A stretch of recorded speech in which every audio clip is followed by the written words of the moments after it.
Assalamualaikum warahmatullahi wabarakatuh. Hai teman-teman, apa kabar? Ustazah doakan semoga antum dan keluarga antum dalam keadaan sehat walafiat, amin. Nah teman-teman, jangan lupa ya untuk selalu mendoakan ustadz dan ustazahnya, oke? Dan ustazah juga mau berpesan, semoga antum selalu dapat menjaga iman dan imunnya dimanapun antum berada, oke? Sebelum kita mulai belajar, kita baca doa dulu ya teman-teman. Sikap berdoa, tangan di depan dada, siap berdoa. A'udzu billahi minasyaitonir rajim. Bismillahirrahmanirrahim. Rabbi zidni ilman warzuqni fahman, amin. Nah, semoga dengan pembacaan doa tadi antum tetap semangat belajarnya. Adapun tujuan pembelajaran kita hari ini adalah yang pertama, mengetahui simbol dengan makna sila yang pertama, yang kedua, mengetahui sifat-sifat cahaya. Teman-teman, sebelumnya antum pasti sudah hafal ya Pancasila, dan di kelas 3 pun kita juga tetap belajar Pancasila. Nah, hari ini kita coba ya membaca Pancasila bersama-sama.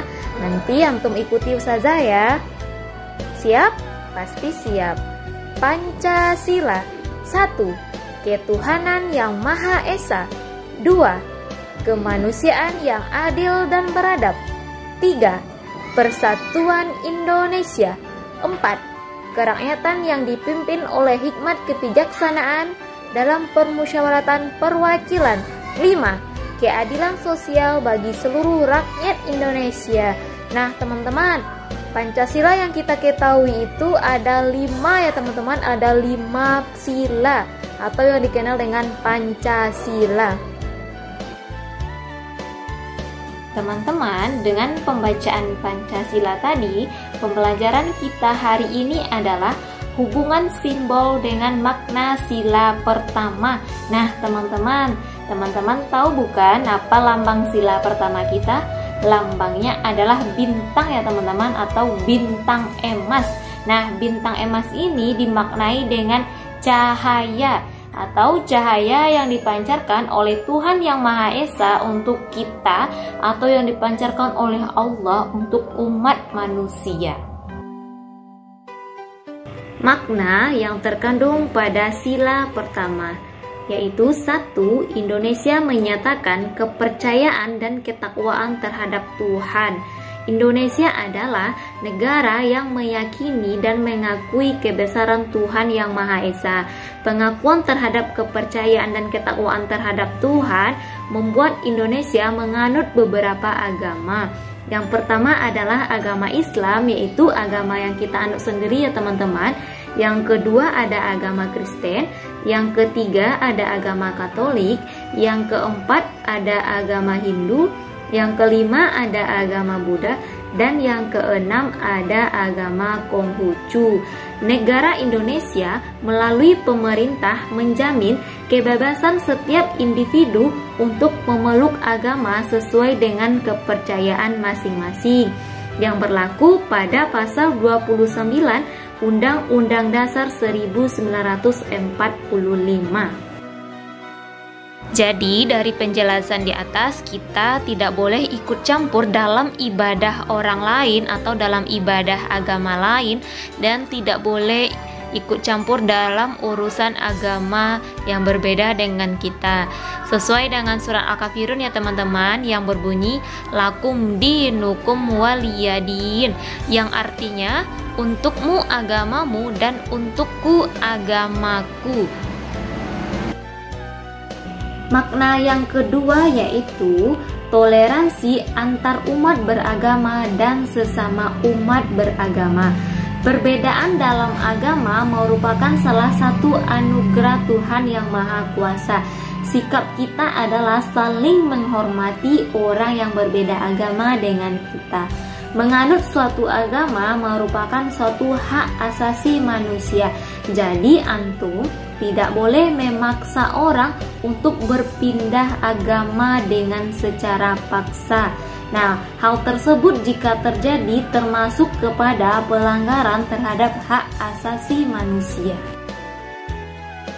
Makna yang ketiga adalah menjaga semua yang telah diberikan oleh Allah atau diciptakan oleh Allah. Allah telah menciptakan langit dan bumi beserta isinya, dan kita bertugas untuk menjaga apa yang telah diciptakan oleh Allah agar tetap terjadinya keseimbangan dalam kehidupan kita. Berteman dengan siapa saja tanpa membedakan agama, suku, warna kulit, dan itu merupakan contoh pengamalan sila pertama. Selanjutnya kita masuk kepada sikap yang sesuai dengan sila pertama dalam keluarga. Yang pertama, rajin beribadah bersama anggota keluarga. Yang kedua, selalu bersyukur atas nikmat yang diberikan Allah. Yang ketiga, mendoakan orang tua dan keluarga lainnya. Berikutnya, sikap yang sesuai dengan sila pertama di sekolah. Yang pertama, meninggalkan permainan saat terdengar suara azan. Yang kedua, menghormati teman yang berbeda suku. Yang ketiga, menghargai teman yang sedang sholat. Selanjutnya, sikap yang sesuai dengan sila pertama di masyarakat. Yang pertama, menghargai teman atau tetangga yang berbeda agama. Yang kedua, tetap bergaul meskipun beda agama dengan teman. Teman-teman, pada pembelajaran sebelumnya Ustazah sudah menyampaikan ya makna atau simbol pada sila pertama. Nah, lambang pada sila pertama yaitu bintang ya teman-teman. Bintang itu bermakna dengan cahaya. Cahaya yang diturunkan oleh Tuhan Yang Maha Esa kepada kita atau yang diberikan oleh Allah kepada kita. Nah, hari ini kita akan membahas tentang sifat-sifat cahaya. Teman-teman, sifat-sifat cahaya itu ada 5 ya yang perlu antum ketahui, dan pada pembelajaran hari ini kita cukup membahas 2 saja. Yang pertama, sifat cahaya merambat lurus. Yang kedua, sifat cahaya dapat menembus benda bening. Cahaya yang mengenai benda akan dipantulkan sehingga kita bisa melihat benda tersebut. Oleh sebab itu, kita memerlukan cahaya untuk dapat melihat. Benda-benda yang ada di sekitar kita dapat kita lihat apabila ada cahaya yang mengenai benda tersebut. Dan cahaya yang mengenai benda tersebut dipantulkan oleh benda ke mata. Perhatikan sifat-sifat cahaya berikut. Yang pertama, cahaya menembus benda bening. Benda tembus cahaya dapat meneruskan cahaya yang mengenainya.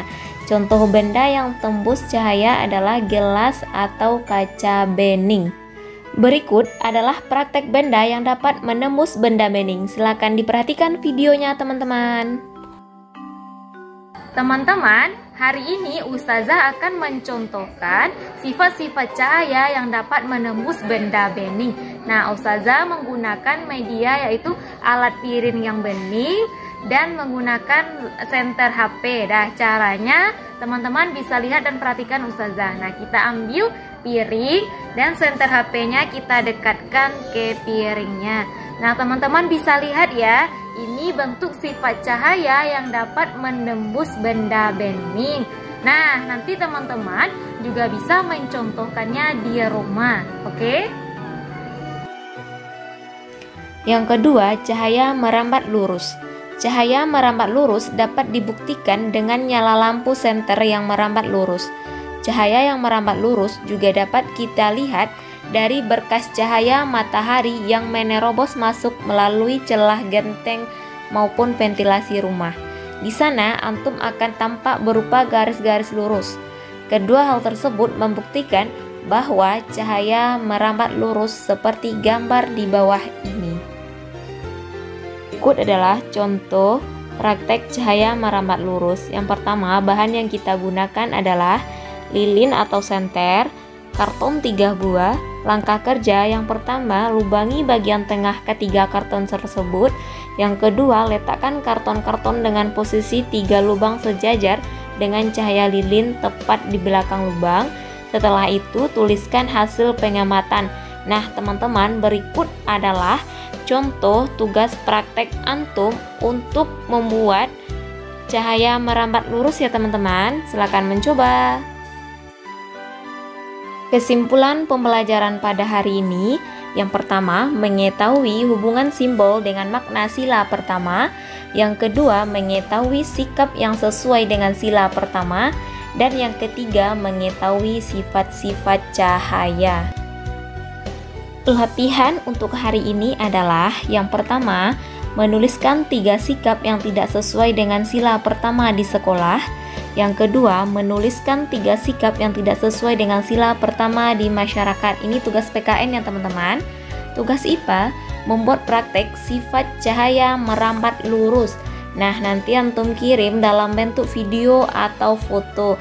Dan langkah-langkahnya sudah ada pada pembelajaran sebelumnya ya teman-teman. Silakan dilihat. Sampai di sini dulu pembelajaran kita hari ini. Semoga bermanfaat untuk kita semua. Kita ucapkan hamdalah, alhamdulillahirabbil alamin. Assalamualaikum warahmatullahi wabarakatuh.